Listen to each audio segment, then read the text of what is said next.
Hi everyone, Michalla Brianna with Positive Impact Multimedia and manager of Positive Impact Magazine, here to discuss the top 10 happiest places on earth. That was 5, 10 happiest places on earth with you today. So according to CNN and the 2016 World Happiness Report, the top 10 are Sweden, Australia, New Zealand, the Netherlands, Canada, Finland, Norway, Iceland, Switzerland coming in at number 2, and number 1 is Denmark. USA was 13, and the lowest was Burundi at 157. So I wanted to research the ways in which this happiness report was measured. So it's measured by healthy years of life expectancy, GTD per capita, social support, which is measured by having someone there to support you in times of need, someone you can depend on, trust, which is perceived by the absence of corruption in their government and businesses, and last, generosity. So, research and facts on Denmark. The health and education systems are free. That's awesome.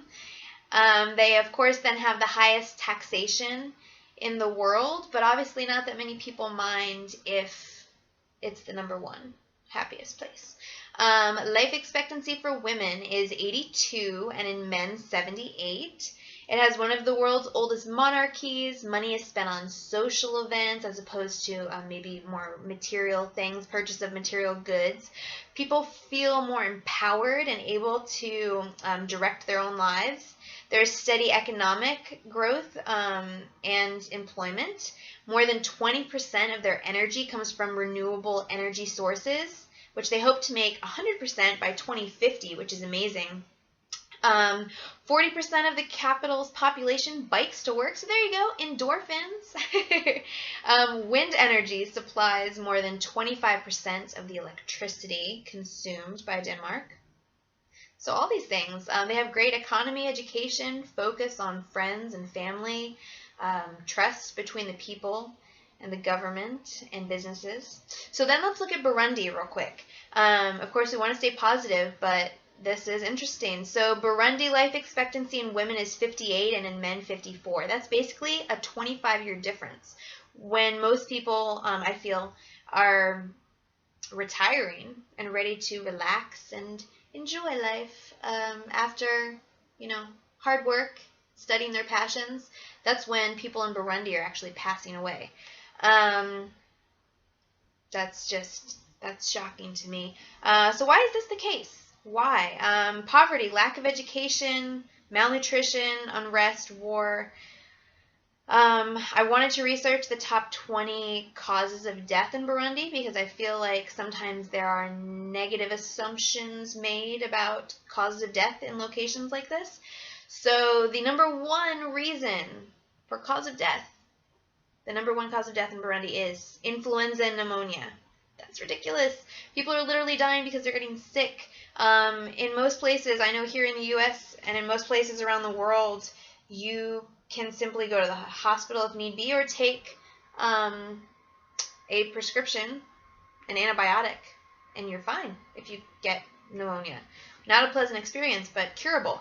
And in places like Burundi, that is the number 1 cause of death. Number 2, stroke. 3, diarrheal diseases. That means that probably because they don't have enough clean water, people, children, and adults are literally passing away from diarrhea. That's just... Number 4, malnutrition. Number 5, heart disease. Number 6, HIV and AIDS. 7, 8, and 9 are all cancer-related, whether it be breast cancer, pancreatic cancer, etc. And number 10, diabetes. So what a difference between number 1, Denmark, and number 157, Burundi. Everything from their education to their health systems, way of life, government, it's completely opposite. So back to the positive. If you want to, you can donate. I like to practice what I preach. So what I did after I did my research was to discover a place I could donate to that's in Burundi, and I found the Burundi Education Fund, and I donated $20. That may not seem like a lot, but for 1 year, that will help purchase supplies and materials that are needed, like soap and toothpaste, just basic things that we take for granted sometimes, but that they need desperately. So there's the proof, name, date, and all that jazz, and the amount in the educational fund. I encourage you to do the same, but you don't have to do Burundi.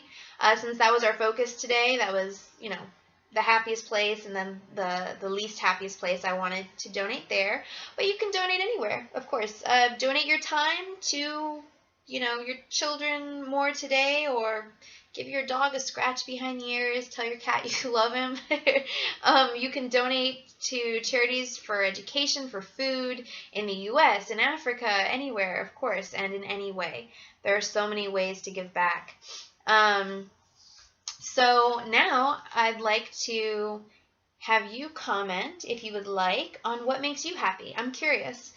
Comment below. We'd love to hear from you about what makes you happy, whether it's a good book or a certain food or travel or spending time with family. Let us know. And then, of course, make sure that you snag a subscription to Positive Impact Magazine, which is having its relaunch this summer 2016. Thank you so much, and stay positive.